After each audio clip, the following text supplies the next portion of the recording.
Virðulegi forseti, kæru landar.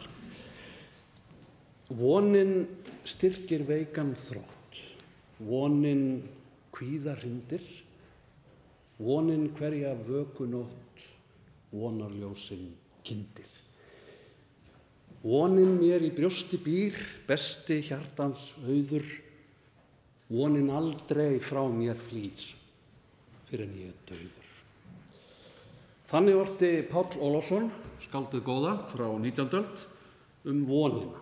Þetta óumræðilega afl sem við þurfum nú á að halda sem aldrei fyrr andspænis krefjandi verkefnum dagsins. Og vonarljósin loga víða. Þau eru tendruð af listamönnunum sem hjálpa okkur að túlka og tjá óskiljanlegt ástand og eru samfélagshópur sem þarf sérstaklega að muna eftir. Þau eru tendruð hjá vísindamönnunum sem hjálpa okkur að greina og skilja vágestinn og ná tökum á honum til að geta ráðið niðurlögum hans og eru annar hópur sem þarf að gæta þess að hafi starfsgrundvöll. Þau loga hjá því fólki sem annast veikt fólk og hjálpa því til að ná heilsu og þau loga hjá öllum þeim sem að ganga daglega til sinnar vinnu og sinna þörfu starfi. Og vonarljósin þurfa líka að vera leiðarljós í komandi uppbyggingarstarfi. Og þá er gott að muna eftir grunngildum jafnaðarstefnunnar eins og hún þróaðist á hinum Norðurlöndunum. Að reyna alltaf að finna réttláta og sanngjarna skiptingu á gæðum og byrðum.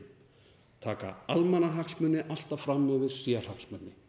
Efla velferð og iðka skynsamlega hagstjórn þar sem ábyrgðarkennd helst órjúfanlega í hendur við samkennd.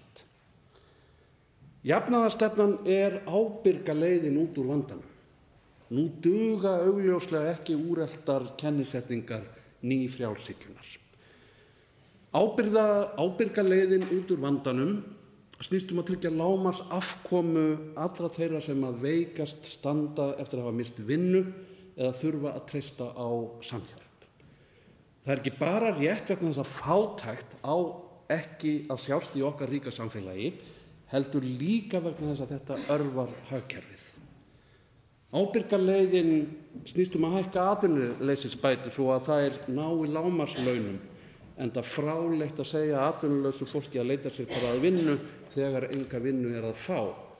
Ábyrga leiðin snýst að veita fjármunum til að skapa störf, styðja lítil fyrirtæki sem byggja á snjöllum hugmyndum, áræði og ástríðu. Ábyrga leiðin snýst að veita fé til þess að efla menntun til að búa í haginn fyrir gott og auðugt mannlíf í framtíðinni. Ábyrga leiðin snýst að gera stór átak í loftslagsmálum til að búa í haginn fyrir yfirleitt eitthvað mannlíf í framtíðinni.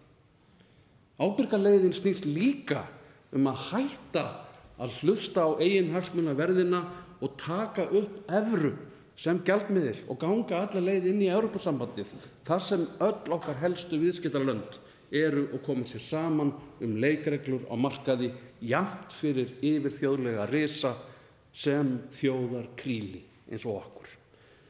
Ábyrga leiðin snýst að þjóðin fái raunverulegan arð af auðlindum sínum.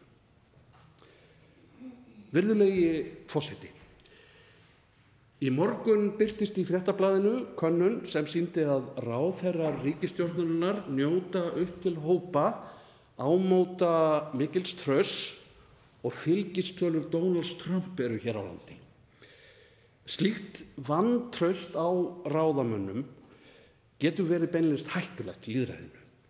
Kjósendur telja sig ekki geta treyst því að atkvæði þeirra styrki í raun og veru þá stjórnmálastefnu sem þeir aðhyllast.